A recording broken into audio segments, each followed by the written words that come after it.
யாத்திராகமம் 40ஆம் அதிகாரம்.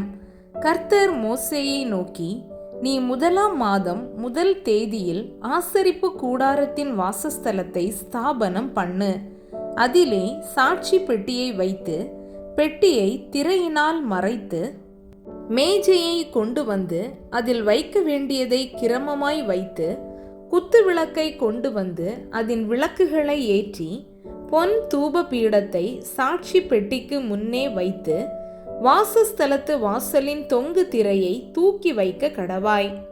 பின்பு தகன பலிபீடத்தை ஆசரிப்பு கூடாரமாகிய வாசஸ்தலத்தின் வாசலுக்கு முன்பாக வைத்து, தொட்டியை ஆசரிப்பு கூடாரத்துக்கும் பலிபீடத்துக்கும் நடுவே வைத்து, அதிலே தண்ணீர் வார்த்து, சுற்று பிரகாரத்தை நிறுத்தி, பிரகார வாசல் தொங்கு திரையை தூக்கி வைத்து, அபிஷேக தைலத்தை எடுத்து வாசஸ்தலத்தையும் அதிலுள்ள யாவையும் அபிஷேகம் பண்ணி, அதையும் அதிலுள்ள சகல பணிமூட்டுகளையும் பரிசுத்தப்படுத்துவாயாக. அப்பொழுது பரிசுத்தமாயிருக்கும். தகன பலிபீடத்தையும் அதன் சகல பணிமூட்டுகளையும் அபிஷேகம் பண்ணி அதை பரிசுத்தப்படுத்துவாயாக. அப்பொழுது அது மகா பரிசுத்தமான பலிபீடமாயிருக்கும். தொட்டியையும் அதன் பாதத்தையும் அபிஷேகம் பண்ணி பரிசுத்தப்படுத்துவாயாக. பின்பு ஆரோனையும் அவன் குமாரரையும் ஆசரிப்பு கூடார வாசலில் வரச் செய்து, அவர்களை ஜலத்தினால் ஸ்நானம் பண்ணுவித்து, ஆரோனுக்கு பரிசுத்த வஸ்திரங்களை உடுத்தி, எனக்கு ஆசாரிய ஊழியம் செய்யும்படிக்கு அவனை அபிஷேகம் பண்ணி அவனை பரிசுத்தப்படுத்துவாயாக. அவன் குமாரரையும் வர செய்து அவர்களுக்கு அங்கிகளை உடுத்தி, அவர்கள் எனக்கு ஆசாரிய ஊழியம் செய்யும்படி அவர்களையும் அவர்கள் தகப்பனை அபிஷேகம் பண்ணினபடியே அபிஷேகம் பண்ணுவாயாக.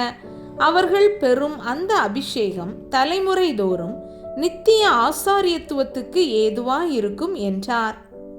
கர்த்தர் தனக்கு கற்பித்தபடியெல்லாம் மோசே செய்தான்.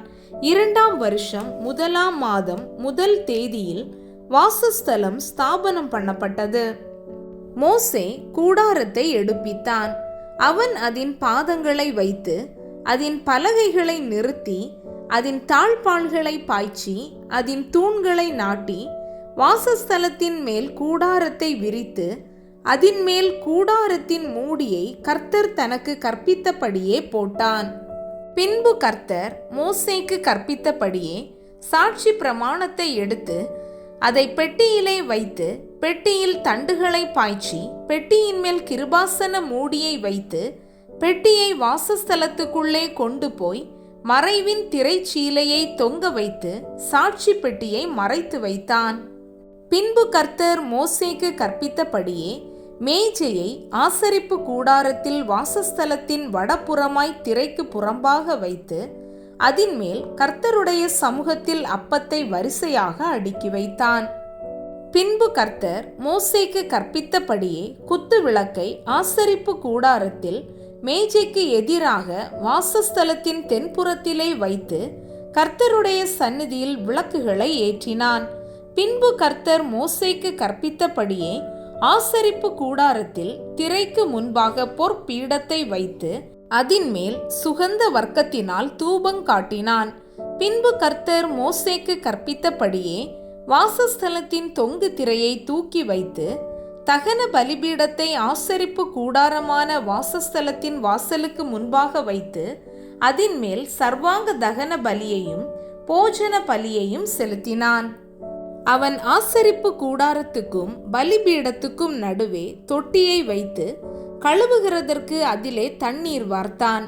அவ்விடத்திலே மோசேயும் ஆரோனும் அவன் குமாரரும் தங்கள் கைகளையும் கால்களையும் கழுவினார்கள். கர்த்தர் மோசேக்கு கற்பித்தபடியே அவர்கள் ஆசரிப்பு கூடாரத்துக்குள்ளே பிரவேசிக்கிற போதும் பலிபீட தண்டையில் சேருகிற போதும் அவர்கள் கழுவி கொள்ளுவார்கள். பின்பு அவன் வாசஸ்தலத்தையும் பலிபீடத்தையும் சுற்றி பிரகாரத்தை நிறுத்தி பிரகாரத்தின் தொங்கு திரையை தொங்க வைத்தான். இவ்விதமாய் மோசே வேலையை முடித்தான். அப்பொழுது ஒரு மேகம் ஆசரிப்பு கூடாரத்தை மூடினது. கர்த்தருடைய மகிமை வாசஸ்தலத்தை நிரப்பிற்று. மேகம் அதின்மேல் தங்கி கர்த்தருடைய மகிமை வாசஸ்தலத்தை நிரப்பினதால் மோசே ஆசரிப்பு கூடாரத்துக்குள் பிரவேசிக்க கூடாமல் இருந்தது. வாசஸ்தலத்தில் இருந்து மேகம் மேலே எழும்பும் போது இஸ்ரவேல் புத்திரர் பிரயாணம் பண்ண புறப்படுவார்கள். மேகம் எழும்பாதிருந்தால் அது எழும்பும் நாள் வரைக்கும் பிரயாணம் பண்ணாதிருப்பார்கள்.